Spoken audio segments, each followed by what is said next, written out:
mbokku journaliste yi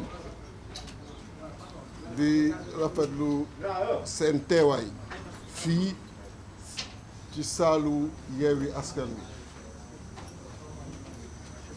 di profiter ci tribune bi ñu jox pour nuyu gërëm sénégalais yi ku ne fa nga ne ci biir réew ak bitim réew. Yewwi Askan Wi woote tey ci kàddu yi nu war yëkkati wax ak askan wi nii lay tëddoo. Déthié Fall man maay njëkk wax après l'honorable député Ayib Daffé dina wax aussi après l'honorable député Rama Bodian, après le professeur Dat, le président Lamine Dianté, la présidente Aïda Mbodj tëj. woote bi ku nekk mën na imaginer li ko waral fan yi yëpp kenn déggul Yewwi Askan Wi ñëw wax ak sénégalais yi wante ku ne xam na ni leader boo jël ci Yewwi Askan Wi mi ngi ci coalition bi nga xam ni ñoom ñoo waroon dem élection présidentielle. Donc ku nekk individuellement li nga waroon wax collectivement dans Yewwi Askan Wi ci coalition ba nga nekk, organisation ba nga nekk, le combat que Yewwi a toujours mené yaa ngi ko doon mené foofu. Mais li wér mooy Sénégal ñëpp xam nañu ni si l'heure est grave danoo bëgg dégg Yewwi Askan Wi, danoo bëgg gis Yewwi Askan Wi ndaxte kenn umpulewul ces 3 dernières années le combat de Yewwi Askan Wi pour la démocratie, le combat de Yewwi Askan Wi pour les libertés. Et Yewwi Askan Wi ne va jamais faillir. boo leen gisee li xew actuellement ba ñuy repousser élection li ko waral en premier Yewwi Askan Wi la. Parce que beaucoup de tentatives ont existé pour diviser ay leaders Yewwi Askan Wi. Beaucoup de tentatives ont existé pour ne pas avoir de candidat Yewwi Askan Wi. Beaucoup de tentatives ont existé pour ne pas voir quelqu'un venant de Pastef être candidat. Mais jaam ak pexeem yàlla ak dogalam. Président Macky Sall, il a été surpris de voir que parmi les 20 candidats, il y a 6 candidats issus de Yewwi Askan Wi. 6. Déthié Fall, Diomaye, Habib Sy, Cheikh Tidiane Dièye, Mamadou Aliou Dia, Malick Gakou. Une surprise totale. Mais ce qu'il a ignoré, c'est que nous avons travaillé avec compétence, avec rigueur, avec efficacité. Ce qu'il a également ignoré, nous avons une forte expérience des élections, comparable à l'expérience de tout un chacun bi nga xam ni mi ngi ci yeneen appareil. C'est ça qui a fait que parmi ces 20, nous avons 6 issus de Yewwi Askan Wi. Et il sait pertinemment que s'il organise les élections, ce sera Yewwi Askan Wi ou Yewwi Askan Wi. Et il est persuadé qu'il n'était même plus évident que son candidat soit au deuxième tour. Et qu'il était même très probable que 2 candidats de Yewwi Askan Wi soient au deuxième tour. Et c'est ça, la vérité, qui a fait que d'un coup brutal, il a arrêté l'organisation des élections. Mais c'est peine perdue. C'est peine perdue parce qu'ils sont des millions de Sénégalais yi nga xam ni nooyiwuñu gëmuñu lu dul Yewwi Askan Wi parce que on a été là, toujours là, à leur côté. On a bravé le gaz lacrymogène. On s'est sacrifié, on a donné notre vie pour la nation. amuñu jotu leneen amuñu jotu keneen lu dul jotu li nga xam ni moom la askan wi bëgg. looloo tax askan wi jox ñu cette confiance. looloo tax mu xam ni organiser nañu élection mooy Yewwi wala Yewwi jël na ko mais loolu waru ko mën a yóbbee muy dàq ay élection ñu taxaw di seetaan. dàq ay élection ñu taxaw di seetaan mbiru chaque sénégalaise la ak chaque sénégalais et c'est un combattant qui vous parle. mbir bu la ñoree day laaj taxawaay mbir bu la ñoree day laaj jéego. Le président Macky Sall a fermé la bonne porte de l'histoire le concernant. C'est quelqu'un aujourd'hui qui a délibérément choisi la petite porte de l'histoire.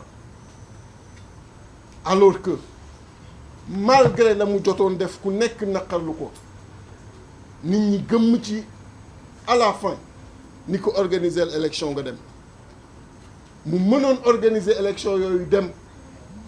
Mais mu plonger le Sénégal dans un chaos indescriptible ku xam réew ni muy tëddee ni mu bindoo xam ni le pays est économiquement paralysé parce que boo demee ba perdre la confiance des investisseurs qu'ils soient nationaux ou des investisseurs étrangers xam nga ni amatoo issue.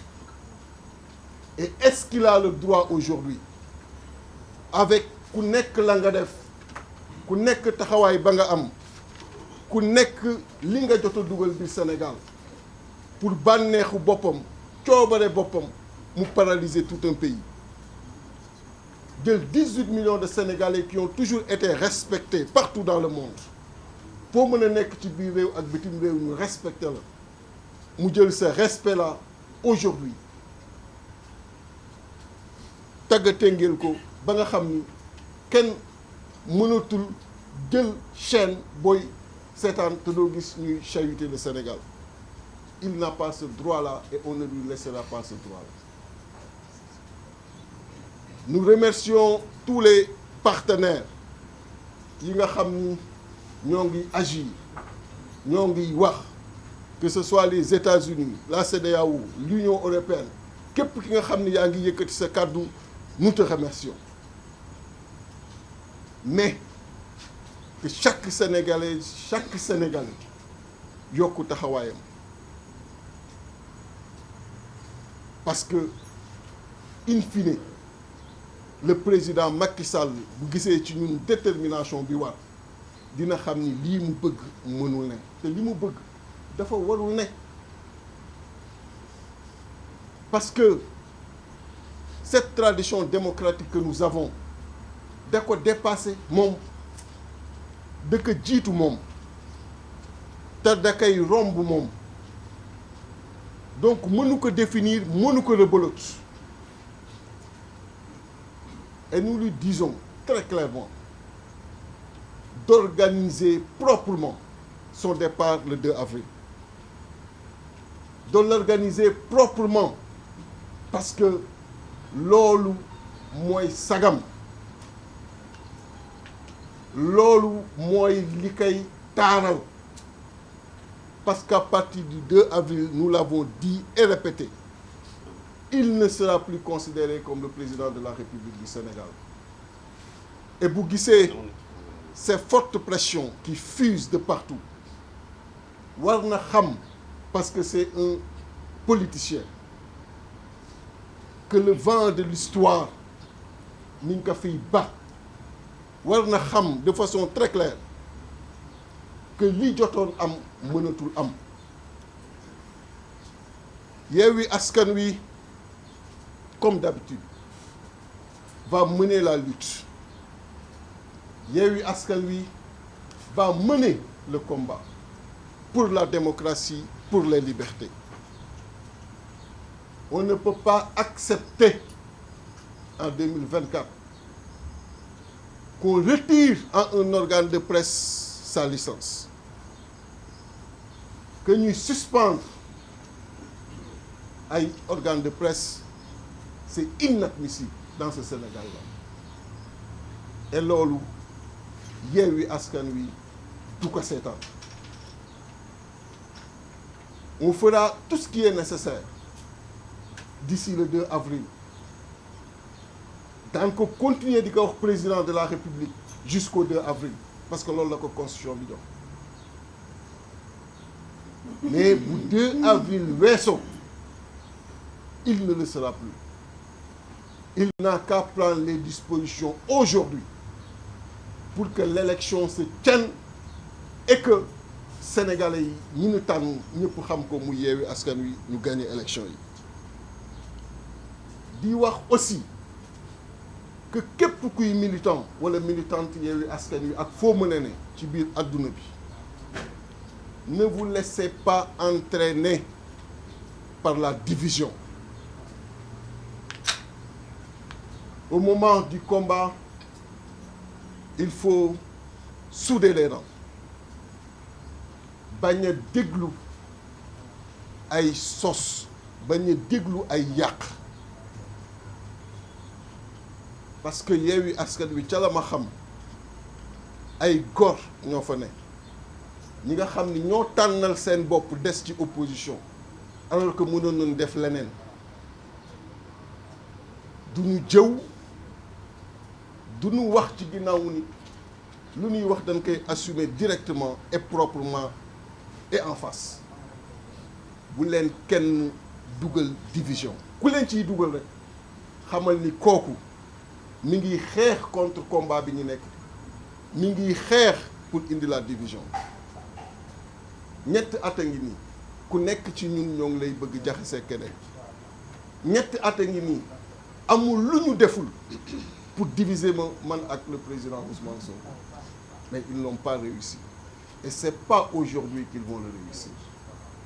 Parce que xam naa l'union des forces et des cœurs, surtout quand il s'agit de faire face au régime et au président Macky Sall.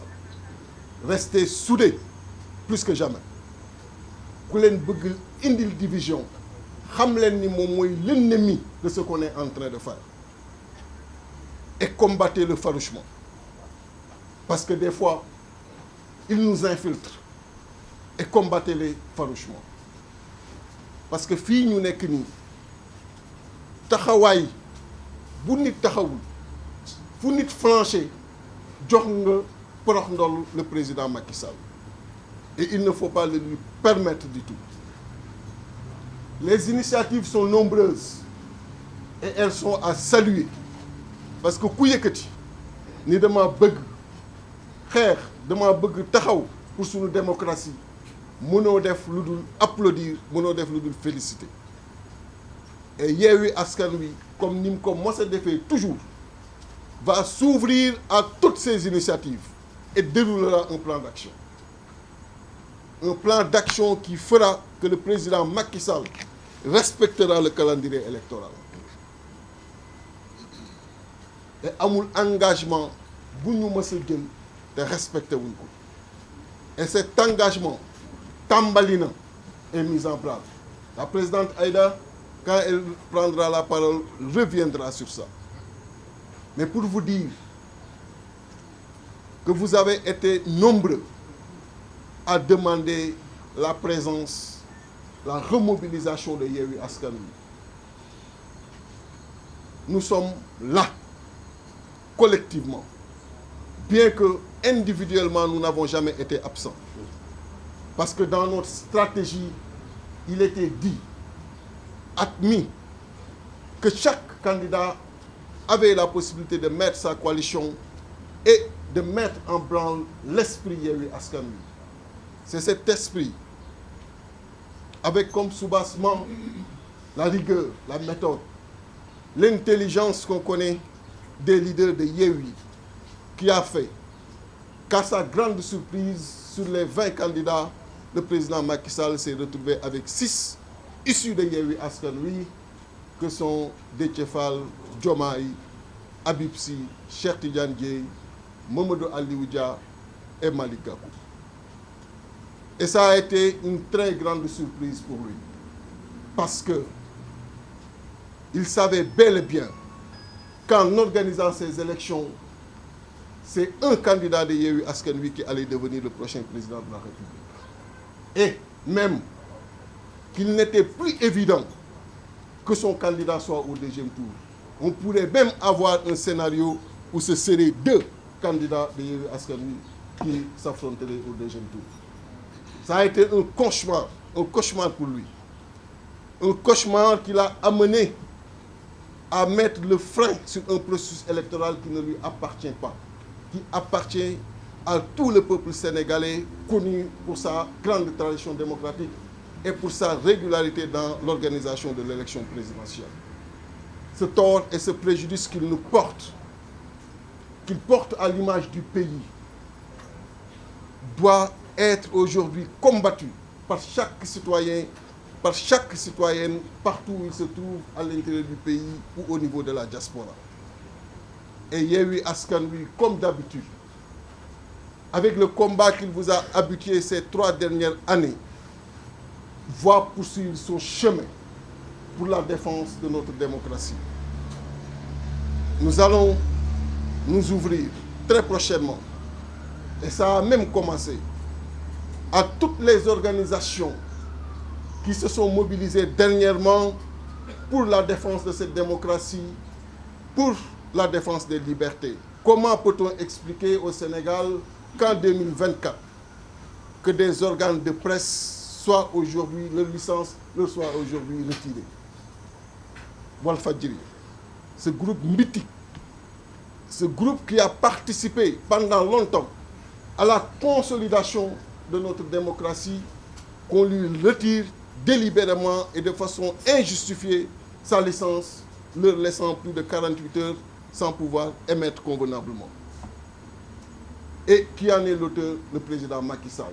Quelqu'un qui, le 2 avril, devrait tout simplement organiser son départ dans la paix, dans la tranquillité et dans la stabilité de nos institutions, mais qui a décidé aujourd'hui de prolonger indûment son mandat, ce qui ne lui sera pas facilité.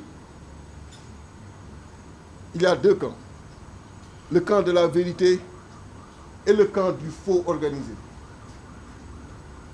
À chacun de choisir son camp. Nous avons choisi le camp de la vérité. Et j'en appelle à la responsabilité de tous les militants, de toutes les militantes et sympathisants de Yewwi Askan Wi, à rester soudés, unis, comme un seul homme, surtout en ces circonstances extrêmement sensibles qui nécessitent la concentration de tous. Ils sont nombreux à essayer la division dans les rangs de Yewwi Askan Wi. Et ça ne date pas d'aujourd'hui. Mais ils ne l'ont jamais réussi et ils ne le réussiront jamais. Ils ont pendant longtemps voulu voir des différends entre les leaders. Ils ne l'ont pas réussi et ils ne le réussiront jamais. Ils ont pendant longtemps cherché à diviser Déthié Fall et Ousmane Sonko. Ils ne l'ont pas réussi et ils ne le réussiront jamais. Restez soudés. Et toute personne qui parle dans le sens de la division prenez-la comme un ennemi de ce combat-là et combattez-le. Il ne mérite aucun respect de votre part. Parce que nous sommes dans l'opposition, parce que nous avons choisi d'y être. Et nous sommes des hommes sérieux. Notre direction, nous la choisirons librement. Et nous l'assumons librement. La direction que nous avons choisie, c'est celle de la vérité. Celle d'être aux côtés du peuple sénégalais et en toutes circonstances. Ce n'est pas facile de faire 20 ans d'opposition. Nous l'avons fait. Et tant qu'il s'agira de rester du côté de la vérité, on ne comptera pas le nombre d'années. Et je demande ici à tout un chacun, là où il est, de s'organiser. Yewwi Askan Wi va poursuivre le combat pour la vérité, va poursuivre le combat de la dignité à retrouver. Personne n'est fier quand il découvre sur les chaînes internationales notre image profondément écornée et chahutée par des journalistes qui n'ont même pas votre rang, qui n'ont pas votre dignité, mais qui se plaisent aujourd'hui à chahuter notre pays. Parce que le président Macky Sall a décidé, lui seul, à partir de son stylo, de s'offrir un mandat que le peuple sénégalais ne lui a pas donné. Donc, pour terminer, je lance un appel à tout un chacun pour le plan d'action qui sera incessamment déroulé en vue de la défense de notre démocratie, en vue de la défense des libertés. Je vous remercie. La parole est à Ayib Daffé. Serigne Cheikh Konté ñëpp ràññee ko ci réew mi muy le grand marabout traditionnel nga xam ni nag fajum cosaan yëfam la réew mi dañ ko cee ràññee xam ko ci muy faj nag di dimbali doomu aadama yi ci xam-xam bi ko yàlla séddee nga xam ni yàlla mooy maye yàlla daal di nag yëkkati xam-xam daal di koy may mu ci dimbali doomu aadama yi lu bare ba réew mi yëpp xam ko feebar bu la jaaxal lu mu yàgg boo jëflanteeg moom feebar ba dina la bàyyi feebar bi ak lu ko mën a sabab dala koy dindil ba mu set wicc ci sa yaram li si xaar gi nag ay la muy gis nga ñëw toog mu wax la sa démb wax la sa tey wax la sa ëllëg jàppale la digal la ay sarax leeralal la sa yoon kenn du Serigne Cheikh Konté dina la jox ay cangat yu baax dina la gunge dina la ubbil sa wërsëg dina la defal kaaraange taxawu la woo leen ko ma nga nekk HLM 1 ci numéro bii di 78 397 65 93 mbokk yi Serigne Cheikh Konté ngi noonu dimbali jaam yi dong la fi nekk.